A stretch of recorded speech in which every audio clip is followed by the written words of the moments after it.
Just a few weeks after Khamzat Chimaev captured UFC gold, the middleweight division is already heating up with debates about who should be next in line. Former champ Kamaru Usman believes Nassourdine Imavov has already secured that spot, but not everyone sees it that way. Henry Cejudo quickly pushed back, suggesting the UFC might have other plans. That's where things get interesting.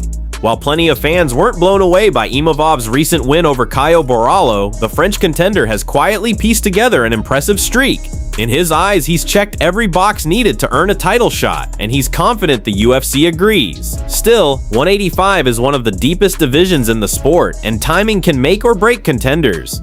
Reinier de Ridder and Anthony Fluffy Hernandez are about to headline in Vancouver, and a big statement win there could easily bump one of them ahead of Imavov. That's the reality in this game. One huge main event performance can catapult someone straight into title contention. So let's break it all down and look at what Usman and Cejudo had to say on their latest Pound for Pound episode.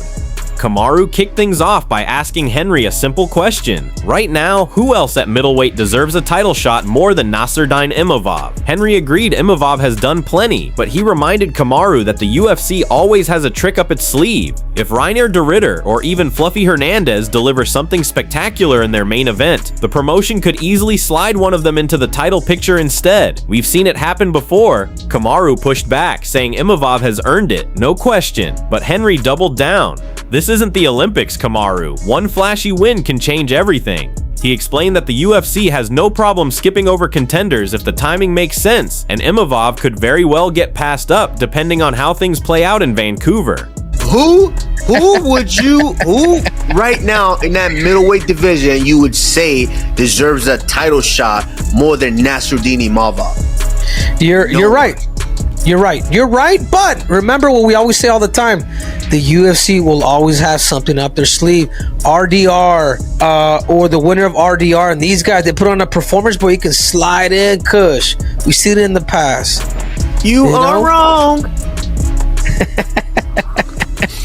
No. Dude, let's go to the co-main event, Kush. Kush, you can be here all day. Before we move on to but I agree with you, Kush. I 100% agree with you for what he's done. But this isn't the Olympics, Kamaru. What I'm saying is he can easily get skipped from a good performance from RDR or the Fluff Dog. 100%. Arman Tsarukyan has once again taken aim at Ilia Topuria, firing shots at the lightweight champ after his stunning knockout of Charles Oliveira at UFC 317. Arman insists Ilia fades under pressure and doesn't have the grappling to hang with elite wrestlers. He boldly claimed that both he and Islam Makhachev would dominate Topuria on the mat. Tsarukyan even teased his strategy, hinting that he's already mapped out a way to neutralize Ilia's striking and expose holes in his ground game. The rivalry between these two has been brewing for a while, and now with El Matador holding the belt, the tension is at an all-time high. On paper, it's a fascinating style clash. Arman's relentless pace and world-class wrestling against Ilia's sharp boxing and knockout power. The fight isn't happening just yet, but it feels inevitable. The only roadblock is the UFC's rocky history with Arman after the failed booking against Islam Makhachev. Dana White hasn't forgotten, which is why Tsarukyan is still being kept just outside the title picture. That said, one more big win could change everything. If Arman keeps stacking victories and putting pressure on the UFC, it's only a matter of time before he forces a showdown with Topuria, and when it finally happens, expect fireworks. Here's what Arman had to say about Ilia's strengths and weaknesses. Ilia's a sharp boxer with heavy hands, Arman admitted. He's patient, doesn't rush, and waits for the perfect moment to land. Even when he takes a shot, he stays composed and moves with purpose. His fight IQ is very high, and that makes him dangerous. But Arman didn't stop there. He broke down where he sees holes in Topuria's game. The clinch is where he starts to fade. That's where I'll need to put the pressure and take away his power. He hasn't really faced strong wrestlers yet. Bryce Mitchell is the only guy who took him down, and even he isn't truly elite. That's why I'm confident fighters like Islam or myself can drag him to the mat and control him with ease. Tsarukyan is now expected to take on Dan Hooker before the year is over, with his manager Ali Abdelaziz confirming that's the matchup the UFC is working on. If it happens, it'll be a crucial test for Arman to stay in the title conversation. With fights like this being lined up, the lightweight division is finally taking shape. Fans are starting to see how the contenders stack up, and the road to the belt is becoming clearer, setting up some explosive matchups in the near future. Fight fans, it's official. The matchup everyone has been waiting for is finally locked in. Ever since Arman Tsarukyan revealed he wouldn't be the one facing Ilia Topuria next, speculation has been running wild. And now we have the answer. Respected Spanish journalist Álvaro Colmenero, one of the most reliable insiders in combat sports, has broken the news. For those unfamiliar, Colmenero is essentially Spain's version of Ariel Helwani, with direct access to UFC fighters and events.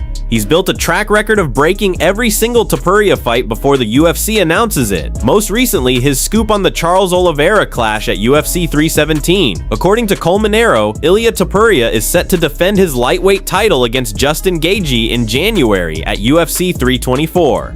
The UFC reportedly held off on booking Ilia until 2026 because of the new Paramount deal, choosing to build him up carefully. Matching him with Gaethje, who's nearing the end of his career, is seen as the perfect stylistic test. Tough enough to excite fans, but favorable enough to keep El Matador's rise on track. No disrespect to Justin, who's a certified legend, but this is classic UFC matchmaking, pairing their stars with big-name veterans to generate hype and momentum. And with Gaethje's reputation for violence, it's guaranteed to deliver fireworks inside the cage. Colmenero went on to clarify that the plan is for Topuria's next opponent to be Justin Gaethje. Right now, Ilia is one of the UFC's biggest rising stars alongside Khamzat Chimaev, and the promotion wants to bring him back in January 2026 to kick off the year with a bang. The UFC typically doesn't stack the December card, so January makes the most sense. All signs point to Topuria versus Gaethje being the fight they want to headline. Other names like Paddy Pimblett or even Arman Tsarukyan are still in the conversation, but Gaethje is the frontrunner. The UFC isn't rushing into Tsarukyan just yet, since he's considered the toughest challenge for El Matador. Instead, they're looking to build Ilia's momentum with Gaethje first, and save the money fight with Paddy for later in 2026 once the timing is perfect. So mark your calendars. Topuria versus Gaethje in January 2026 is shaping up to be one of the biggest fights in the lightweight division.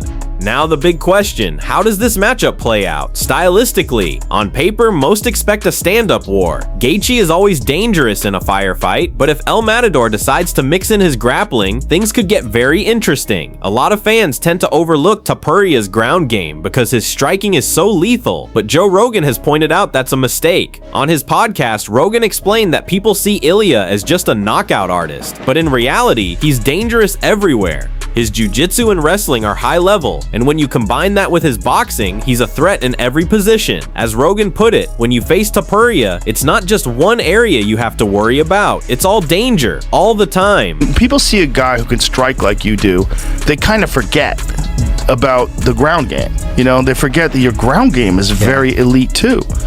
You know, which is really interesting because you tend to put people in categories of danger, but with you, it's all danger. Like you have a very well balanced game, you know, which is unusual. Dana White also dropped a fresh update on the long-rumored White House event, and it's not exactly what fans were expecting.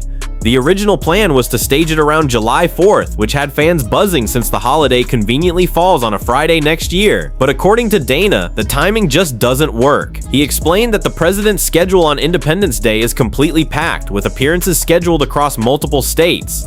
Because of that, the UFC is now aiming for June instead of July. It's more likely to be June than July. The president wanted to do it July 4th. The president didn't realize how stacked his schedule is on July 4th. He's in he's going to be in like 3 different states that day. So looking more like June. Dana White answered what Jon Jones need to do to get on the White House card. Dana says, that card, what does Jon Jones have to do to get on a White House card? Well, Jon Jones doesn't have to train 5 days a week now. The fight isn't until next, he just looks like he's jazzed up. He's ready, This is a renewed Jon. He has made it very clear to me that this is what he wants to do. But I need people on this card that I can count on. That no matter what happens, opponents get switched out or whatever happens, I need guys that I can absolutely count on that are going to show up that night. So, and say what you want about Conor McGregor, because people like to talk shit about that too, but he is that guy. Yeah. And he's always been that guy. I've been in the room. I've been on the phone. I've been, lots of people like to talk tough, publicly, but behind the scenes, it's a whole nother ball game. Yeah. When the shit hits the fan, who's really willing to go out and Conor McGregor has always been that guy. So you said John's not at the top of your list for that one. You know, maybe don't rule it out, but who is? Can you give us a little bit of? I just said Conor McGregor. Conor. So that's Conor the main McGregor event has you want. always been that guy. Ronda Rousey too. And that wraps up today's update. Make sure to hit that like button, subscribe, and turn on notifications so you don't miss any of the latest MMA news.